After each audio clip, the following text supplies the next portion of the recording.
following program was provided by an independent producer solely responsible for its content.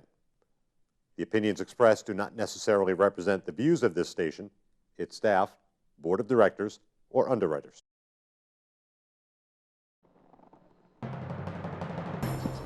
Every day, citizens around the country are faced with new dilemmas that affect them profoundly. Whether it's injustice, discrimination, falling through the cracks, scandals and cronyism, balances of power, ethics, religious freedoms, state versus citizens, and unfunded mandates, and the list goes on and on and on. Welcome to Speak Up. It's directed at those who have fallen through the cracks, and it gives them a voice. It's your turn to speak up, to stand up and fight back.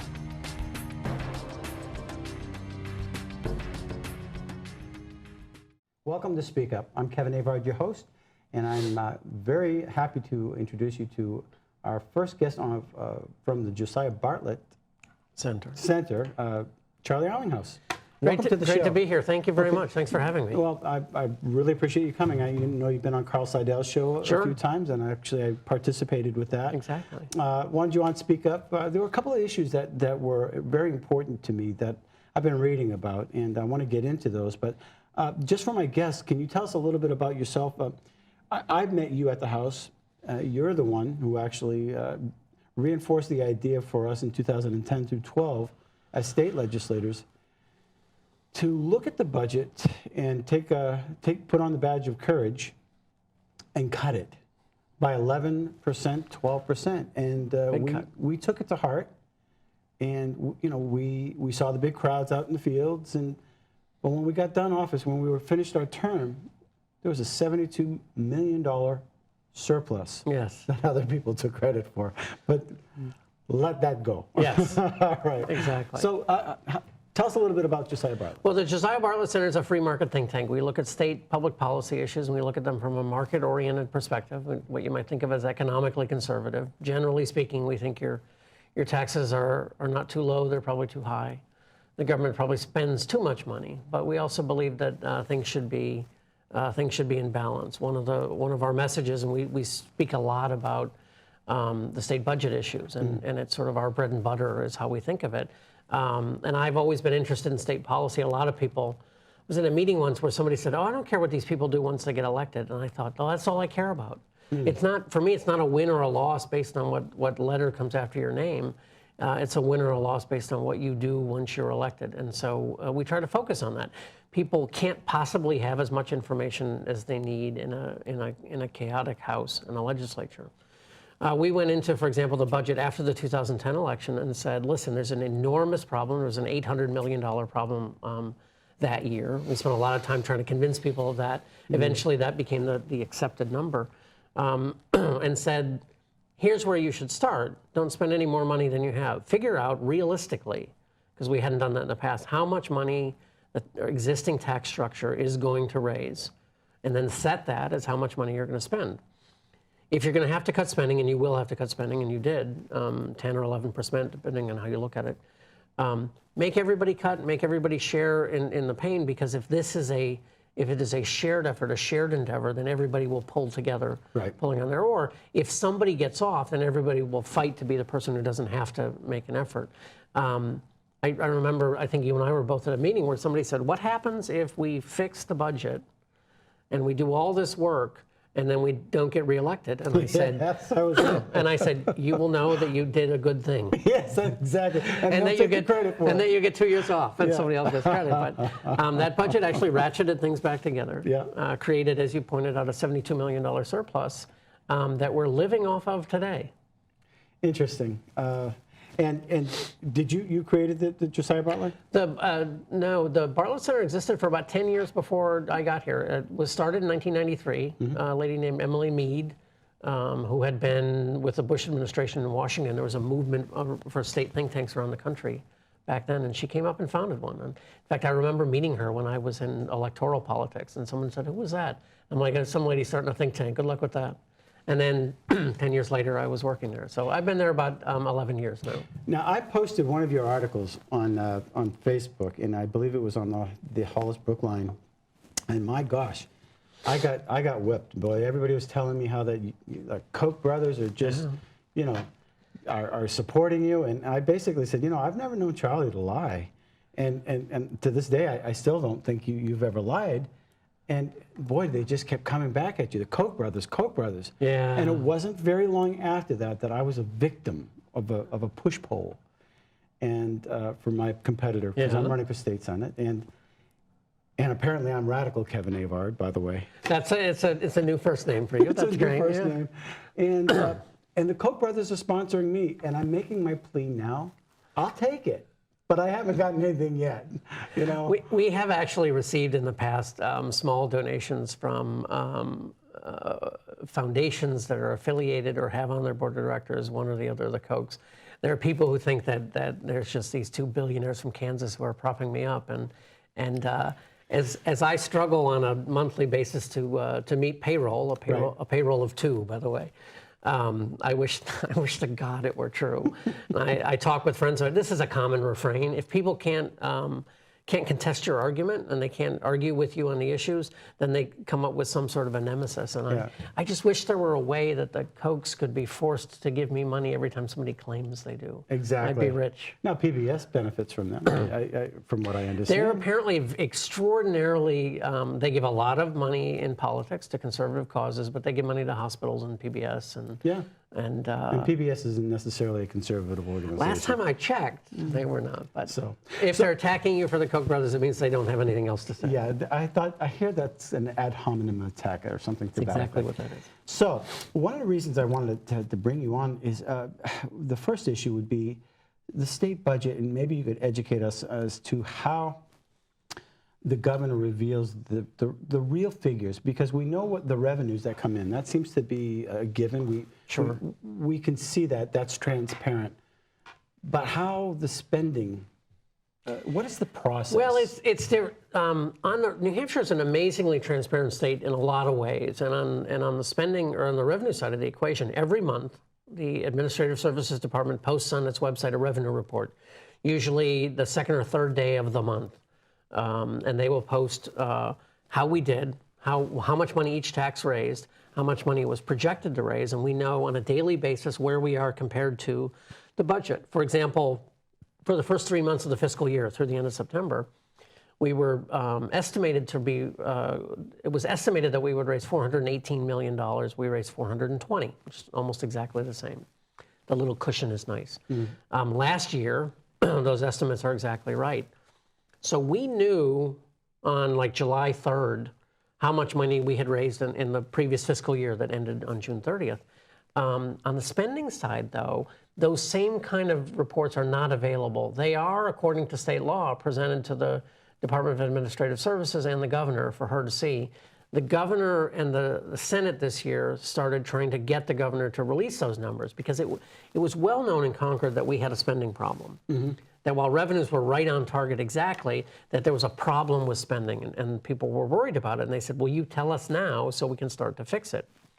I think the Senate Finance Chair, Jeannie Forrester, started asking for this data as early as May 5th, May 6th, somewhere in that range. And it just kept not coming, and the governor said, I'm not going to tell you anything until the first week of October. Why?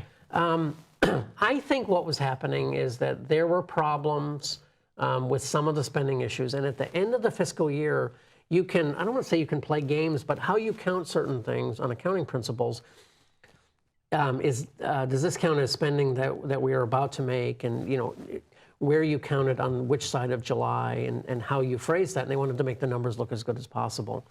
The numbers came out, though, and they sort of look good, but they look really bad if you look behind them all. Help me with that. They look good, but they're really bad. Well, so the governor announced that there's a $20 million surplus.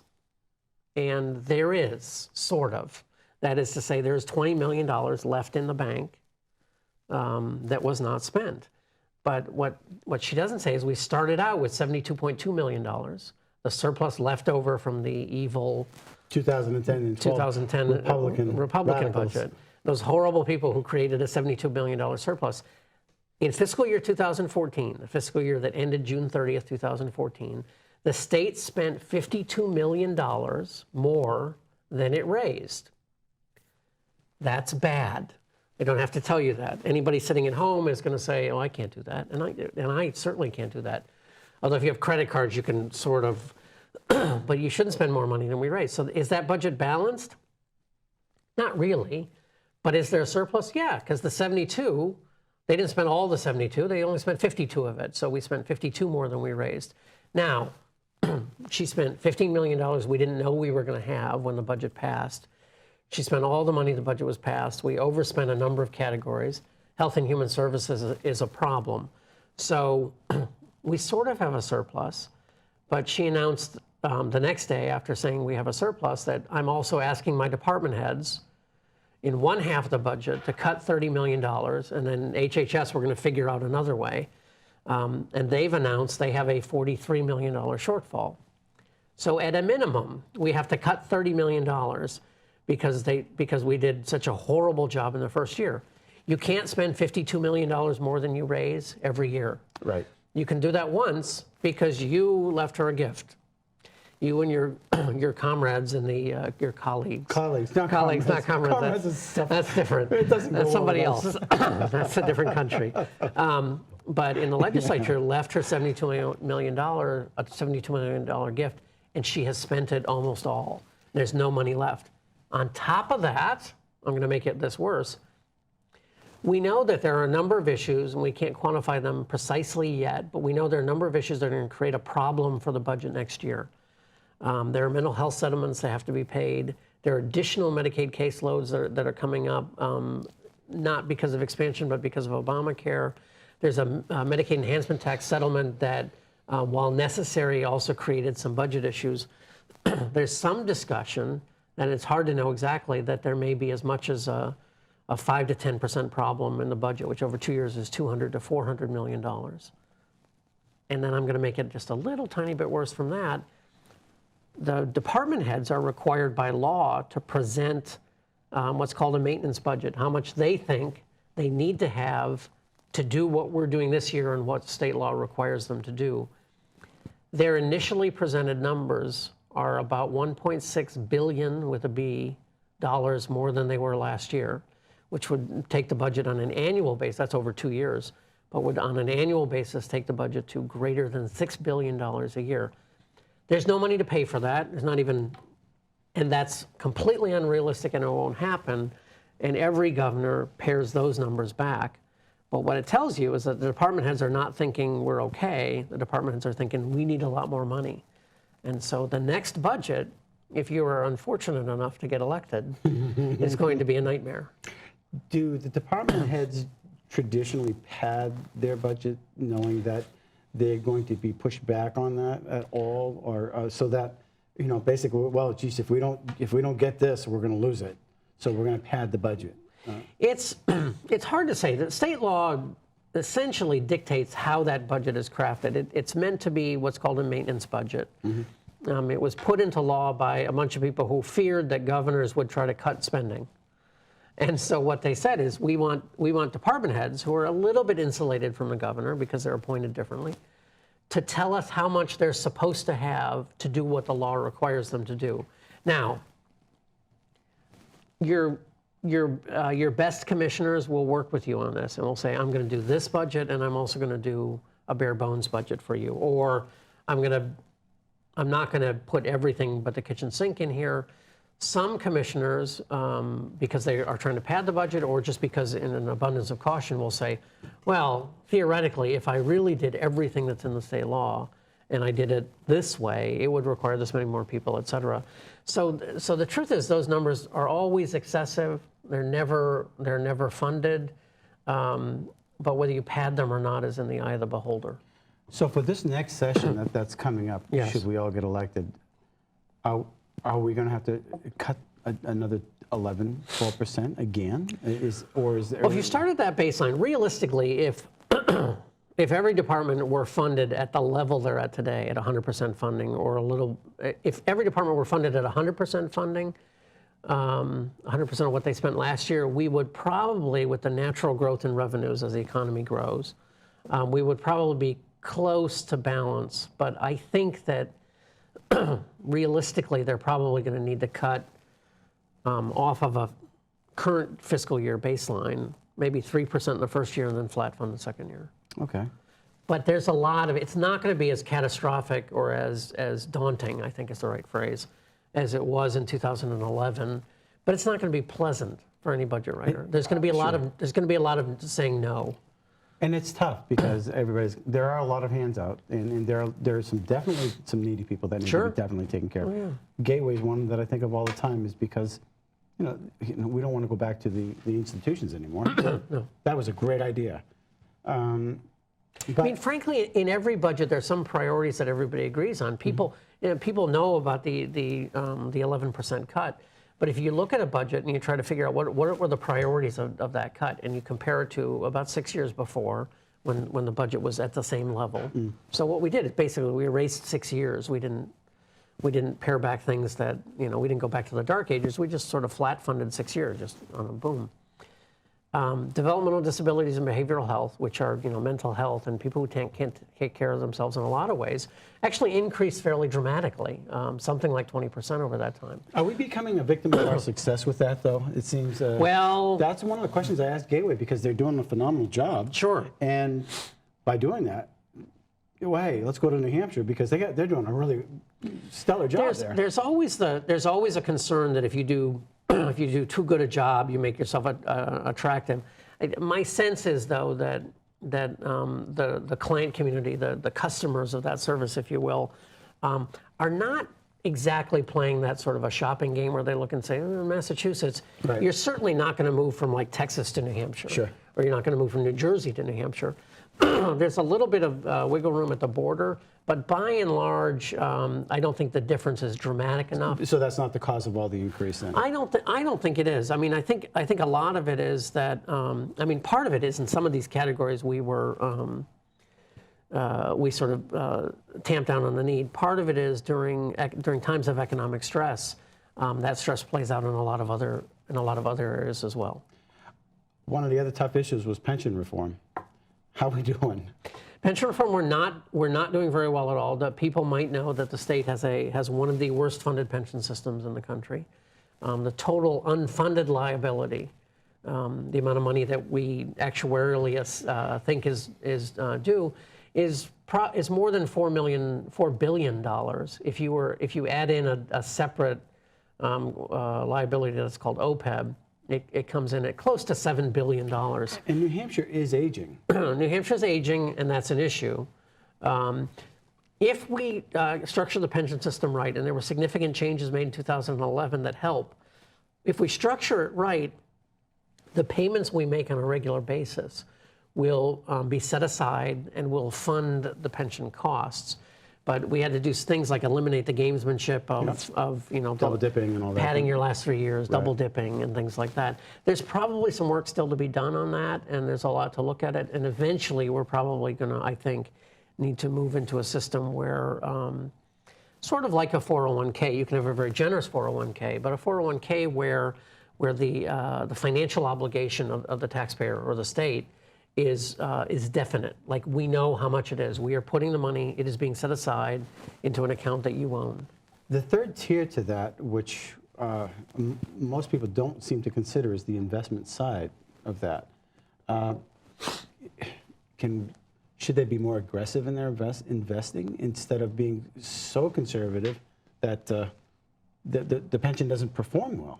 We did a study on this once, and the pension system will do press releases, and then they'll say anytime they have a really good year, they tout we had a 17% return or whatever it was, and anytime they have a bad year, we all become Chicken Little and think the sky's falling. Oh, they had a 0% return.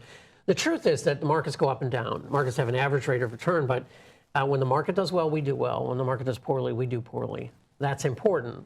We compared New Hampshire to other pension systems around the country. There's data maintained, in fact, largely out of Boston College. And we figured out sort of where we fell in. Now, we fell in, we did not perform, we were not the best any year, and we were not the worst every year. We were somewhere in the middle. That's actually not a bad place for us to be with a smaller portfolio than say CalPERS have us in California. There's only so much you can do. I think at some point we should actually get out of the business of investing, get out of the business of deciding whether we're aggressive or non-aggressive.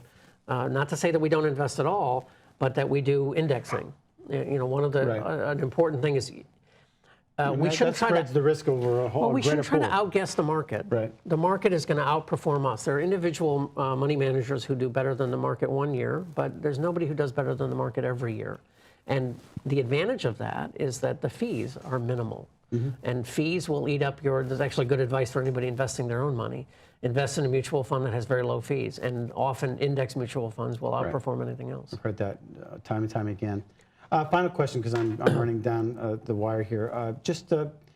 You know, New Hampshire has, from what I understand, the third highest business profit tax in the country.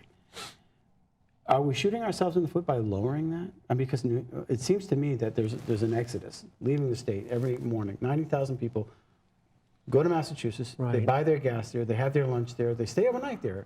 They do some of their shopping there. Then they work. Then they pay their income tax. Yeah. And then I'm going to come back home to New Hampshire, where I'm just going to pay a high property tax on top of that. Yeah.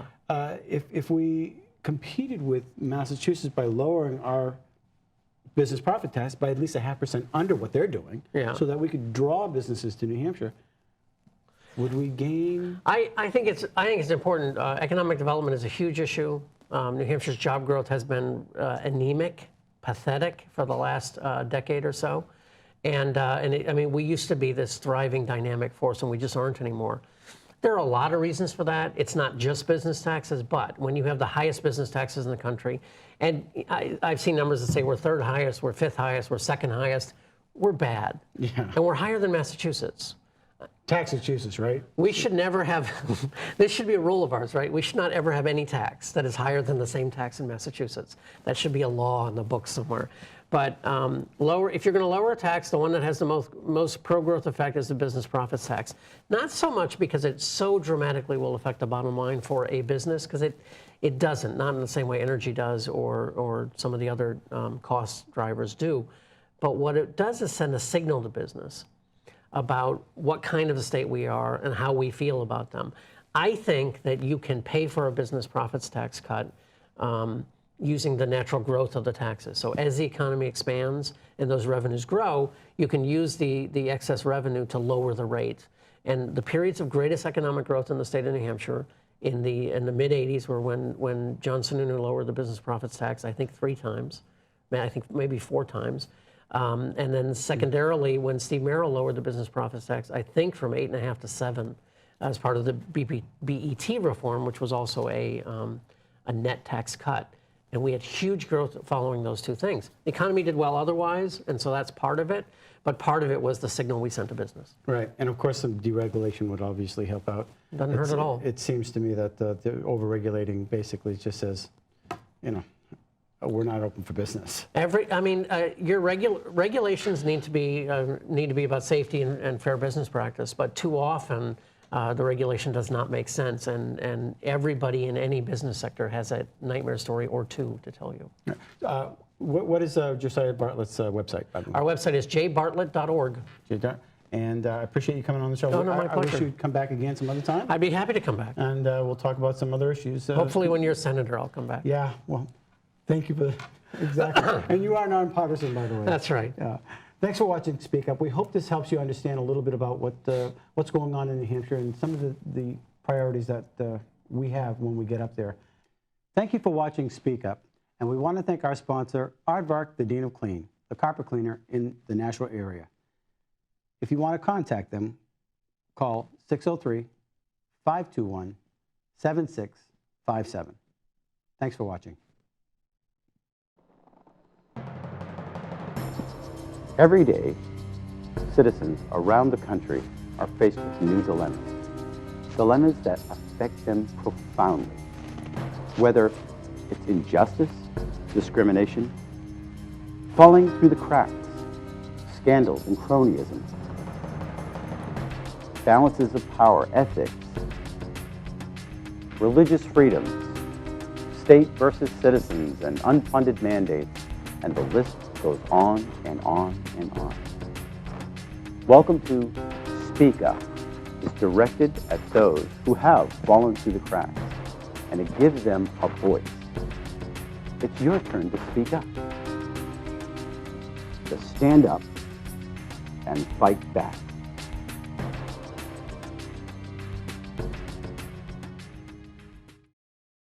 The preceding program was provided by an independent producer solely responsible for its content. The opinions expressed do not necessarily represent the views of this station, its staff, board of directors, or underwriters.